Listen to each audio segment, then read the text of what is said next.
I made a small movie once about why European countries should take in refugees, especially countries like the Netherlands and Germany, because they have a dwindling population and refugees are a good source of a new population.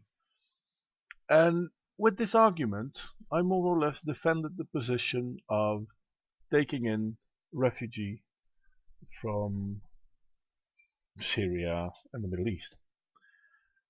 Nothing about what I said then isn't true. So I still stand behind taking in refugees. That doesn't mean I accept misbehavior from refugees if they break the law. Fuck them. But here I have a small problem with what's currently going on. I mean, I defended and explained why Germany would take in so many Syrian refugees as part of the population control issue. I mean, you do not have enough people to work, therefore you need more people, therefore refugees are a good way of increasing your populace. But I recently learned, recognized, maybe I'm still not right about this, maybe I misinterpreted it, but I recently learned that Ukrainian refugees are not being allowed into Germany. Well, not being allowed is a big word. But Ukrainian refugees are turned down easier than, for example, Syrian refugees. I don't really like to compare Russians, Ukrainians, Germans, Syrians, whatever, to one another. I mean, different cultures are different. I have no qualms about that.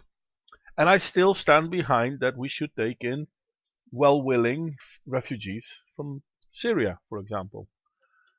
But every argument I have to explain why we should help genuine refugees from Syria also apply to genuine refugees from the Ukraine. So how come, and I really hope someone can explain this to me without turning into a racist or whatnot, but just very above board explanation. How come Syrian refugees are considered welcome, not just by me, but on average by the political correct system that we now seem to have in Europe. And they're so welcome that we even pretend not to see the crimes some of them commit. Yet refugees from Ukraine are not welcome.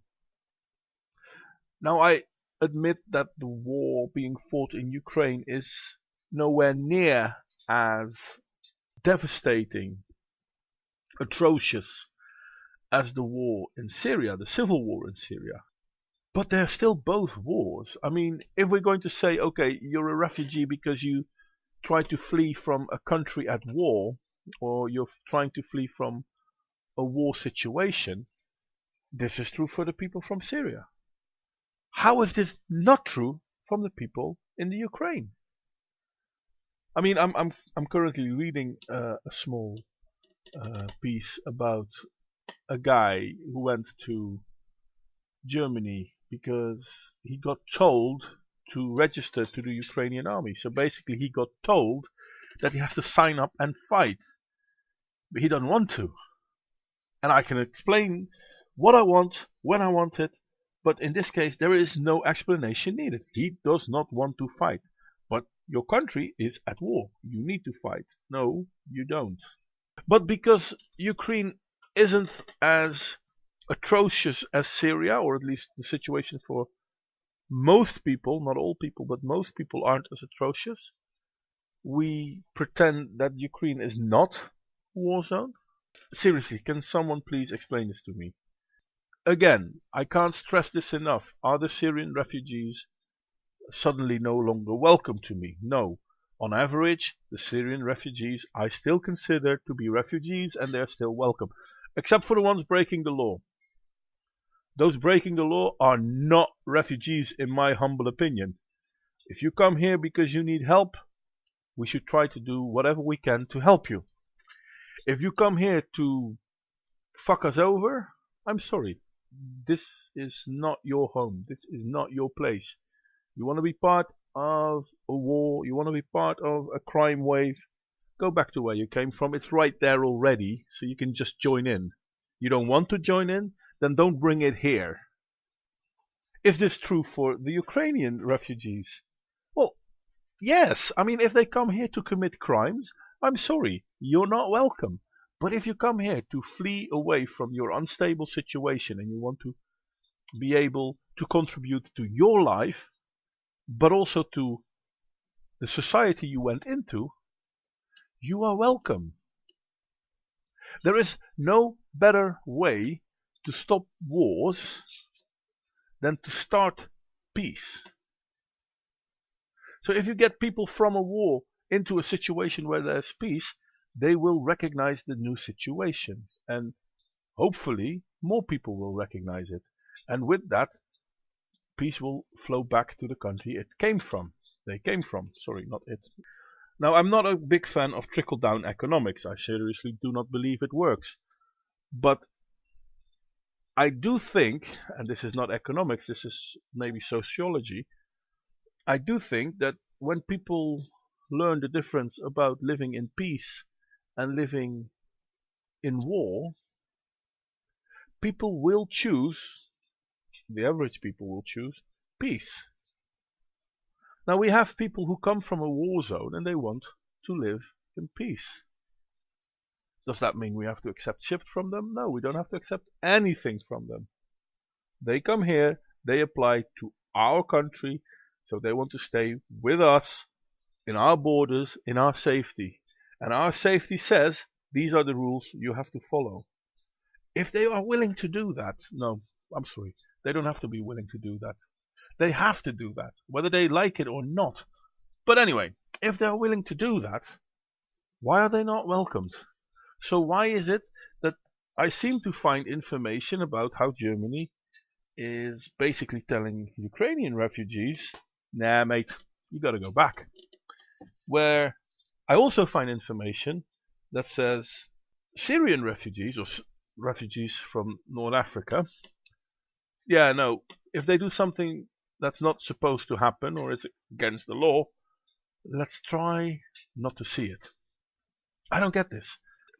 Are we this politically correct now that, well, I mean, Ukrainians are white, aren't they? They almost look the same as us. Therefore, it's their own fucking problem. But these guys from Syria, Libya, whatever, well, yeah, I mean, these are poor Muslims. They can't help themselves. Now, I'm willing to believe that the refugees from Syria, etc., etc., etc., are indeed poor people. I won't say poor Muslims, but poor people who can't help their situation. I seriously cannot see how, again, the same argument isn't true for people from the Ukraine. I mean, I'm pretty sure that the average person in the Ukraine isn't feeling like, yeah, you know what, let's start a war with Russia. I'm pretty sure the average Ukrainian person doesn't want that. So if we agree that they both come from a war zone, why is one group basically being protected or encouraged to come and the other group isn't? I mean, it could be about white and black, I don't care. It could be. It would be stupid, but it could be. But Ukrainians never were seen as the standard white person in Germany anyway, so the argument doesn't hold. And I'm not saying that people in Germany are racist against Ukrainians. That's not the argument I'm trying to make. The argument I'm trying to make is that historically, Germany has had good standing and bad standing with every country in Europe, including the Ukraine.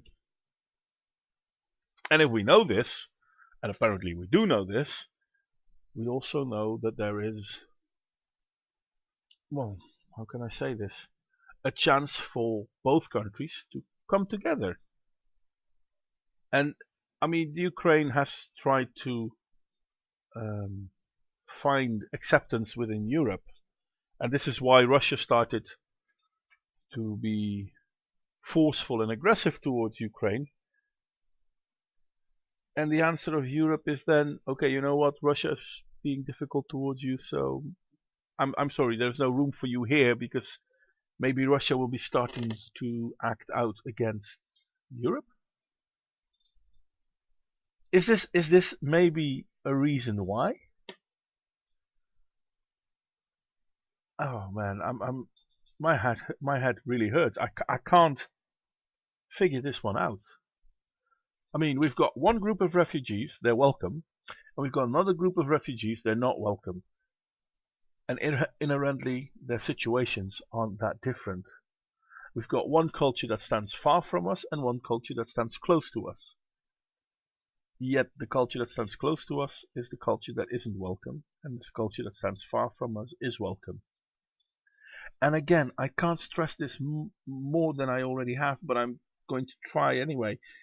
I don't care which culture you come from. If you come here and you abide by our laws, I don't care. You're welcome. Now, there's one thing about picking up refugees that I kind of feel like addressing as well. And that's the following point.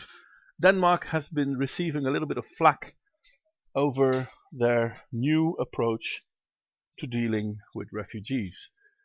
If they take in refugees, they have to pay for their stay. Where at one point I would like to say, yeah, that's unfair. And I mean, these guys are refugees. They don't really have much. And then they come to your country and you're making them pay for the food they eat and the house they live in. Which kind of makes a little bit of sense. But the more you think about it, the less sense it makes. And actually, Denmark isn't wrong in doing this. I mean, again, I always say when you come to the country, you have to learn the language, you have to hold by the laws, and you have to try to supply for yourself. I mean, you have to be able to buy food, etc., etc., etc. But you still have to apply by the law, so therefore you should probably get a job or something like that. Now in Denmark, they're saying, you know what, you're coming here, hand in your jewelry, because your jewelry is going to pay for your stay here. And that specific bit, I do not agree with. No, Denmark, don't let them hand in their jewelry. But at the same time, do they have to stay there for free? No, let them work for it. I mean, I have to work for my house and my food. And I can 100% see this as a positive thing. Refugees come to your country, let them work. Give them a job. Doesn't matter what, even if it's only sweeping the floor in a certain area, let them work. Is it a positive or a negative thing? Well, it can be both. But one thing studies clearly keep stating is that if you have refugees and you put them in a camp and they're not allowed to do anything and they just have to wait for however long it takes for them to hear whether they are allowed to stay in the country or not, they are idle. And people being idle kind of start filling the emptiness. So the chance of criminal behavior becomes bigger because they have nothing to do. They have nothing to lose. They have nothing. Now this can be easily countered by saying, you know what, you're coming here as a refugee. Okay, you're welcome. We'll set you up with a small place to live. We'll supply you food. And every day from 10 o'clock in the morning till 4 o'clock in the evening, we've got a job for you to do. It could be sweeping. It could be simple production work. It could be spell checking. I don't care. Something. Everyone? Well, one person per family. I mean, seems fair enough. Seems true for us. I mean, I live together with my wife and my kid. I have to work. My wife doesn't have to work. I mean, she could, but she doesn't have to. So let's say, you know what, Denmark? Great idea. But let's not tell them to hand in their jewelry. Let's tell them to work. One person per family. Let's say 8 hours a day, 6 hours a day, whatever. 4 days a week, 5 days a week. I don't care. It's semantics. Now, even if it's just voluntary work. And with voluntary work, I mean they don't get a salary, but it's still necessary that it's being done, or useful that it's being done. So why can't we do this? Why can't we tell refugees, okay, you come in this country, we give you food, we give you a roof, we want you to go sweep that part of the city. Why? What's wrong with that? Yeah, but that also means that there are engineers that are now being given a broom and told to sweep a street, for example. Well, yeah, that's true. And if they are engineers, we're well wasting their capacity. I'm completely on board with that. And they might totally not be happy about doing that. But it is something to do for a period of time. It's not something to do for the rest of their lives. It's something wherein we give them the possibility to reclaim a position in a society. Even if it means doing something menial. And it gives them a chance to fall back to a rhythm of normality. I wake up, get ready for work, breakfast, shower, whatever. I go to work, I come back, I get ready for evening, dinner, watching telly, playing games with the kids, and going to bed. A normal life. This is the one thing refugees don't have. And now Denmark is kind of saying you have to pay for your stay. And people, left-wing people, are falling over it because, oh, how can you force refugees to pay for their stay? And I'm partly agreeing with this. I mean, yeah, I'm not interested in them giving away their wedding ring, for example. So let's not go overboard. But the basics of the idea, having people work for their stay, still seems like a good idea. And maybe we shouldn't say 4 days a week or 5 days a week. Maybe we should just say 3 days a week and 2 days a week you go to school to learn the language. I don't know. Something like that. Why can't we look into those directions? So in a way I'm saying Germany is doing a good job in trying to get refugees in. But funny enough, fucks over Ukrainian refugees, or at least that's what I find out. I could be wrong on this. I hope I'm wrong on this. But if I'm right, what's the difference between a Ukrainian refugee and a Syrian refugee? I can't put my head around it. And Denmark is receiving flack over letting people pay for their stay. And again, I'm asking myself, why is it a bad thing? The way they are talking about making them pay, that I consider a bad thing as well. I mean, taking away someone's jewelry, no. I mean, give them a chance to work for it.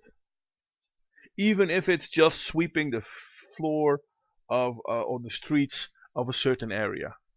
Even if it's working as a low paid job in production.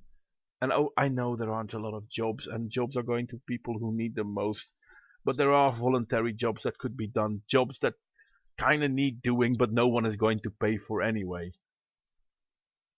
So yeah, street sweeping, no, probably not in a city because they have their own people. But on a camp, on a school, let them be voluntary assistants in healthcare where they just clean or help with cleaning, because there are also companies who work with that.